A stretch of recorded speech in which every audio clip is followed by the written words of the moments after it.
साथियों नमस्कार। DMA India online YouTube channel में आपका हार्दिक स्वागत है। आज हम कोरोना वायरस के बारे में बातचीत करने जा रहे हैं और आज हमारे साथ बातचीत करने के लिए एक्सपर्ट हैं जो कि पूर्व महामारी विशेषज्ञ रहे हैं, डॉक्टर जितेंद्र सिंगरौल जी। हम उनसे बातचीत करेंगे। डॉक्टर जितेंद्र सिंगरौल जी, आपका इस कार्यक्रम में हार्दिक स्वागत है।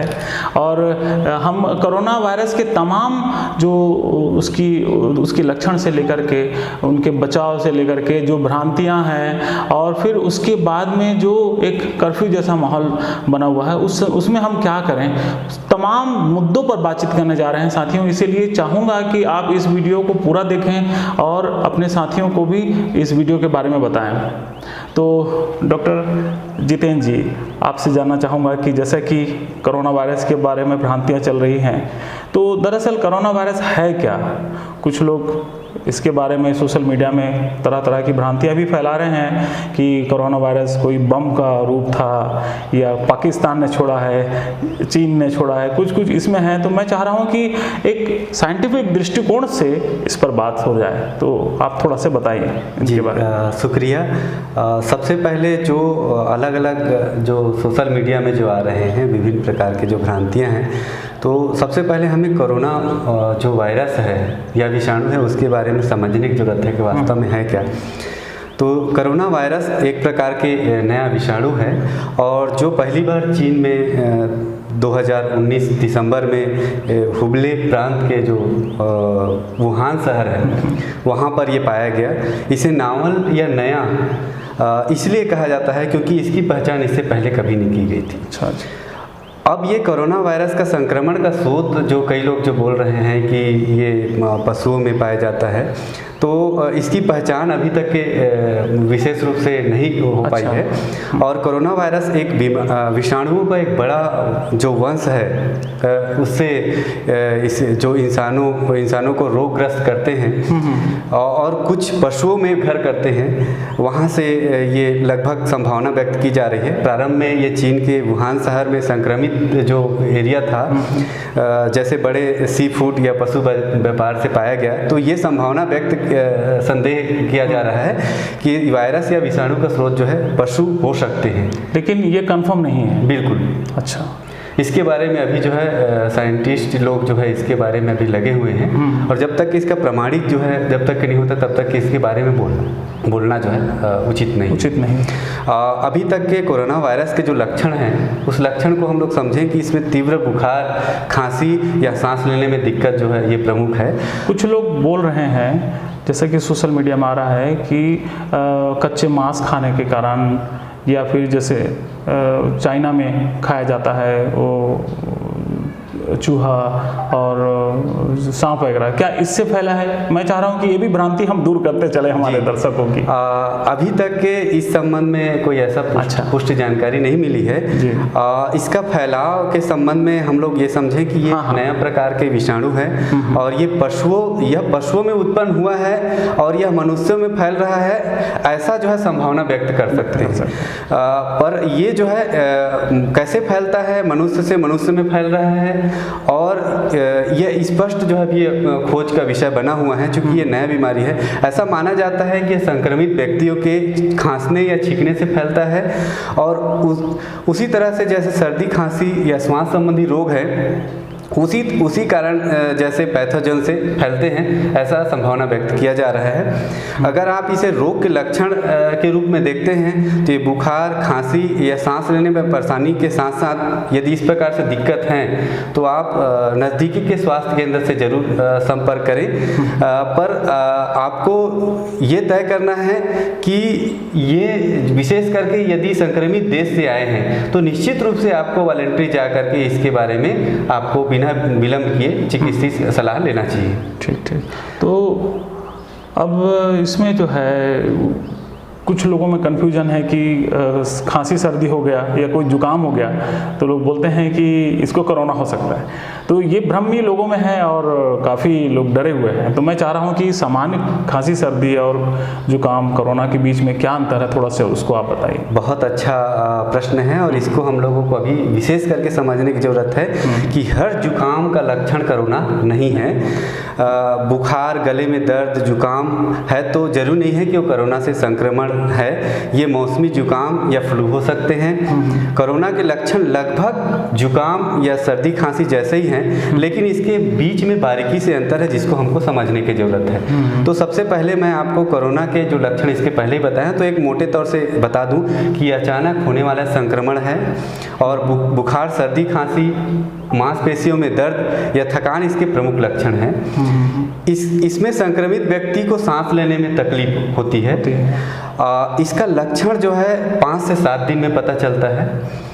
इसका इलाज अभी तक के मार्च 2020 की स्थिति में 20 मार्च 2020 की स्थिति में वैक्सीन या एंटीबायोटिक दवा अभी नहीं बनी है। मौसमी फ्लू जिसके बारे में लोग अभी मौसम भी चल रहा है, इसको भी समझने की ज़रूरत है कि मौसमी फ्लू जो है मौसम के बदलने से फ्लू होता है। इसमें भी बुखार, सर्दी, खांसी, मांसपेशियों में दर्द और थकान बनी रहती है। इसमें गले में खराश जैसे नाक बहना इत्यादि हो सकते हैं। इसके कुछ आम लक्षण में कुछ दस्त या फिर उल्टी जैसे शामिल हो सकते हैं। लक्षणों से इसका जो है इसका लक्षण 1 से 4 दिन में पता चलता है और 1 सप्ताह में सामान्यतः ठीक हो जाता है। इसके मौसमी फ्लू के लिए वैक्सीन उपलब्ध है और इस प्रकार से हम लोग समझें कि सर्दी या खांसी को भी हम लोग बारीकी से समझें कि सर्दी खांसी धीरे धीरे सर्दी या जुकाम से शुरू होता है। इसमें नाक बहना और नाक भरना इत्यादि शामिल हैं। खांसी भी आती है और कई बार बुखार भी आ जाते हैं। सिर दर्द और थकान भी होता है। सामान्यतः ये 1-2 दिन में पता लग जाता है और इससे ठीक होने में ज़्यादा से ज़्यादा 5 से 8 दिन का समय लगता है। इसमें एक अच्छी बात तो ये है कि रोगी ठीक हो रहा है और काफ़ी मात्रा में भारत में रोगी ठीक हो रहा है, इसीलिए भी हमारे दर्शकों को इससे भय खाने की लोगों को ज़रूरत नहीं है। लेकिन जैसे कि आप बता रहे हैं कि इसका अभी टीका नहीं बना है और एंटीबायोटिक नहीं बना है, तो आखिर ठीक होने के लिए फिर कौन सी दवाई इनको दी जा रही है? ये जितने अभी सारे चीज़ हो रहे हैं सपोर्टिव ट्रीटमेंट चल रहे हैं। जो लक्षण के आधार पे जो उसका ट्रीटमेंट होता है वो ट्रीटमेंट चल रहे हैं। इसका स्पेसिफिक अभी मेडिसिन अभी प्रक्रियाधीन है। मतलब ये जो उनकी प्रतिरोधी क्षमता को बढ़ाने के वाले जो मेडिसिन है वो दिए जा रहे हैं, आप ये कहना चाह रहे हैं? जी बताइए। हाँ, तो हम लोग चर्चा कर रहे थे कि कोरोना जो सामान्य फ्लू या सर्दी खांसी में मेजर जो डिफरेंस है कि कोरोना बीमारी जो है जैसे सर्दी खांसी में आपको छींक आएगी, इसमें छींक उस प्रकार से नहीं आती है। सांस लेने में तकलीफ आपको सर्दी खांसी या मौसमी फ्लू में नहीं मिलेगा, किंतु कोरोना में सांस लेने में आपको तकलीफ रहेगा। इसमें कोरोना जो वायरस है, बीमारी है, उसमें नाक बहने के नाक या भरी होने की स्थिति जो है बहुत कम मिलेगी, जबकि जो है सर्दी खांसी में नाक भरने ज़्यादा मिलेगी, उसी प्रकार से सामान्य फ्लू में मिलेगी। अच्छा जी। तो अब ये बताइए कि इसमें जो फैलाव जो हो रहा है, जैसे कि आप तो महामारी रोग विशेषज्ञ हैं आप, तो ये महामारी का रूप मतलब ले लिया, जैसे कि जो वर्ल्ड हेल्थ ऑर्गेनाइजेशन है उन्होंने भी इसको महामारी के रूप में पुकारा है इस बीमारी को। तो अभी कौन से स्तर में है और किस किस स्तर से जो है कोरोना वायरस गुजरता है, थोड़ा सा इस बारे में बताइए। जी बिल्कुल, बहुत अच्छा प्रश्न है और इसमें हमारे साथियों को जानना भी जरूरी है कि ये कोरोना जो है अभी वैश्विक महामारी का रूप ले चुका है। इसका जो चरण, जो फैलाव का जो चरण है, पहला चरण में ऐसा है कि जिस देश में या जहाँ पर संक्रमित होता है वहाँ पर यदि वहाँ पर हम लोग संपर्क में आते हैं तो हमारा जो है एक प्रकार से संक्रमण होता है। दूसरा जो है, जो संक्रमित व्यक्ति हैं, दूसरा चरण में जो संक्रमित व्यक्ति है वो आसपास के अपने लोगों को फैलाता है। और तीसरा स्टेज जो है, जो समुदाय स्तर में जो फैलता है, वो तीसरा स्टेज माना जाता है। तो अभी जो हमारा जो चैलेंजेस है कि इस बीमारी को तीसरा स्टेज में जाने से रोके, समुदाय में जाने से रोके। अच्छा, थर्ड स्टेज अभी चल रहा है कि ये चलने वाला है? ये अभी उसका स्टेज जो है अभी प्रारंभ होने की स्थिति में है, इसलिए उसका प्रिकॉशन जो है प्रिकॉशन तौर पे हम लोग इसको विशेष करके अभी लोगों को सलाह ये दिया जा रहा है कि आप ज़्यादा से ज़्यादा जब भीड़ भाड़ इलाका से बचें और ज़्यादा उचित हो कि अपने घर में ही आप रहें, और यदि कहीं जाते हैं तो भीड़ भाड़ इलाके में यदि जाते हैं तो मास्क का प्रयोग करें और किसी से हाथ ना मिलाएं, ताकि जो है इसका बीमारी का फैलाव है ज़्यादा ना फैल सके। और यदि जाते भी हैं तो डिस्टेंस बनाए रखें 1 मीटर तो से। कितना डिस्टेंस बनाए? 1 मीटर से ज़्यादा डिस्टेंस बनाए रखें। तो और यदि छींकते हैं या खांसते हैं तो कोशिश करिए कि रुमाल से मतलब आप रुमाल का इस्तेमाल करें, या छींके भी तो कोशिश करिए आपको ऐसे करके, अगर आपके पास रुमाल नहीं है तो हाथ अपने आप यहाँ करिए, हाथ का इस्तेमाल करिए, क्योंकि हाथ हमारा फ्रिक्वेंटली यूज होता है तो इन्फेक्टेड पहले से हो सकता है। तो यहाँ का उपयोग जो है बार बार से नहीं होता है। तो यहाँ इस पोर्शन का छींकने का इस्तेमाल। ठीक। तो जैसा कि आपने बताया कि अभी कुछ सैनिटाइजर्स का यूज़ हो रहा है या मास्क का यूज़ हो रहा है, तो कौन सा मास्क लेना ठीक रहेगा? अभी तो मास्क जो है वो कई गुना दामों में भी बिक रहा है, तो क्या कोई ऐसी पद्धति है कि हम उसको घर पे भी बना रहे या रुमाल को भी ढांक ले तो शायद उससे कुछ फ़ायदा मिले? मैं चाह रहा हूँ कि इस परिस्थिति में अगर मास्क नहीं है तो क्या कर सकता है जो आम आदमी? बिल्कुल, पहली बात तो ये है कि मास्क का उपयोग जो है जो संक्रमित व्यक्ति हैं उनको किया जाना चाहिए, या सस्पेक्टेड व्यक्ति को किया जाना चाहिए। उसके अलावा जो हेल्थ से जुड़े हुए मेडिकल स्टाफ है, पैरामेडिकल स्टाफ है, उनको इस्तेमाल करने की ज़रूरत है। पर यदि हम कहीं भीड़ भाड़ इलाका में जाते हैं तो सामान्यतः हम जो है रुमाल का इस्तेमाल कर सकते हैं, या घर में मतलब जो बना करके और एक कपड़ा और उसको अच्छे से सुखा करके और साबुन से धो करके उस प्रकार से भी इस्तेमाल कर सकते हैं। पर एक सामान्यतः हम लोगों को मास्क की ज़रूरत नहीं पड़ता है, इसको विशेष करके ध्यान रखने की ज़रूरत है, क्योंकि मास्क का उपयोग यदि आप करेंगे तो उसका समुचित निपटान भी जरूरी है। और वो संक्रमित व्यक्ति को यदि हम लोग करते हैं तो आम जनता के लिए मास्क की ज़रूरत अभी इस स्थिति में नहीं है जी। अच्छा। तो डॉक्टर साहब, जैसा कि अभी जो परिस्थिति बन रही है, अभी एक प्रकार से पूरे भारत में एक धारा 144 लगा ली गई है, लोग मॉल सारे बंद कर दिए गए हैं, सारे जो कार्यक्रम हैं वो स्थगित कर दिए गए हैं, जो भीड़ भाड़ वाले कार्यक्रम हैं, चाहे वो शादी ब्याह से लेकर के तमाम जो होते हैं वो सब बंद कर दिए गए हैं। तो ऐसी परिस्थिति में एक प्रकार से लोगों के अंदर एक भय की भावना हो जा रही है। लोग राशन जमा करना चालू कर दिए हैं, जैसे कि अभी 4 दिन पहले हम विदेशों में वो देख रहे थे वीडियोज़, तो वो सारा यहाँ पर होने लगा। तो अभी इस समय जबकि गवर्नमेंट ये बोल रही है, चाहे राज्य शासन की बात करें चाहे केंद्र शासन की बात करें, तो यही आह्वान किया जा रहा है कि आप ज़्यादा से ज़्यादा घर में रहें।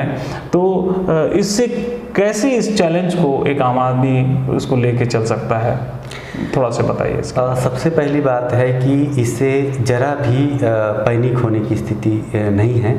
जो अभी जो बंद किए गए हैं वो, जैसे कि मैं पहले ही बताया था कि बीमारी को समुदाय स्तर में फैलने से बचाव के लिए 3rd स्टेज चरण में जाने के लिए, रोकने के लिए एक प्रक्रिया है।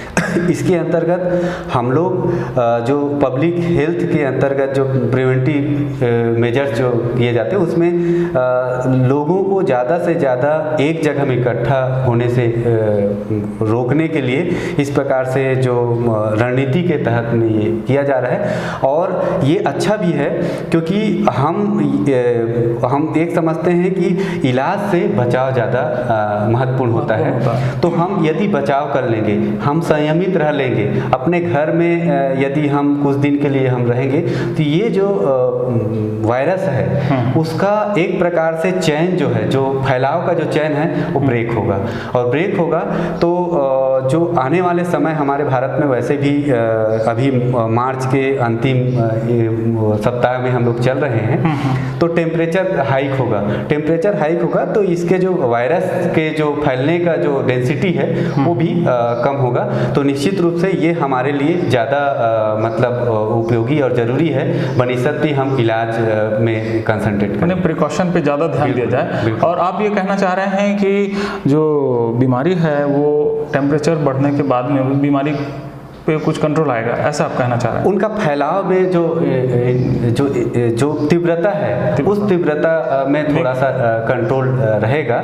तो ये माना जा रहा है कि आने वाले समय में यदि हम 10 दिन 15 दिन इसको चेन ब्रेक कर दें, बैक्टीरिया के फैलने के चेन ब्रेक कर दें, तो ऑटोमेटिक उसके फैलाव को हम लोग, तीव्रता को हम लोग कम कर सकते हैं। बिल्कुल बिल्कुल, आप बहुत अच्छी जानकारी आपने दी डॉक्टर साहब की। इसकी फैलाव को जो है रोकने के लिए उस पर प्रिकॉशन की ज़रूरत है, और इसीलिए दर्शकों इस बीमारी से या जो महामारी, जो घोषित महामारी है ये, उससे डरने की ज़रूरत नहीं है, बल्कि संयमित रह करके उससे मुकाबला करने की ज़रूरत है। मैं सबसे पहले जो भ्रांतियां जो चल रही है अभी सोशल मीडिया में, ये बहुत महत्वपूर्ण मुद्दा है, उसी के संबंध में मैं मोटे तौर से बता दूं। हाँ, बता दीजिए कि कई भ्रांतियां चल रही है कि निमोनिया के जो टीके हैं कोरोना विषाणु के लिए सुरक्षा देते हैं क्या। तो निमोनिया के इस्तेमाल में जो किए जाने वाला जो निमोकोकस जो है या हीमोफिलस इन्फ्लुएंजा के जो टीके हैं कोरोना वायरस के लिए सुरक्षा नहीं देते हैं। अच्छा। और इसके लिए मार्च 2020 की स्थिति में कोई खत्म करने के लिए कोई वायरस नहीं बने हैं, अर्थात इसके लिए कोई एंटीबायोटिक है नहीं। और मच्छर काटने से भी जो एक भ्रांति चल रही है उस पर भी बात हो जाए। तो कोरोना का जो वायरस है ये श्वसन संबंधी वायरस है। इसका कोई संक्रमित व्यक्ति जब खांसता है या छींकता है तो लार या बूंदों से के माध्यम से नाक यदि छूता है, साफ करता है तो फैलता है। मच्छर के काटने से फैल रही है कहना मुश्किल, गलत है कहना। अच्छा, तो और कुछ ऐसा भी चल रहा है कि गौमूत्र से या गोबर खाने से, कुछ वीडियो में भी ऐसा आ रहा है कि वायरस नहीं होता है, तो इसमें कितनी सच्चाई है? जी, कोरोना वायरस और गो प्रजाति के बीच में कोई ऐसा संबंध नहीं है। कोरोना वायरस जानवरों और मनुष्य दोनों को प्रभावित कर सकता है। विश्व स्वास्थ्य संगठन के अनुसार ये दोनों के मल से भी फैल सकता है।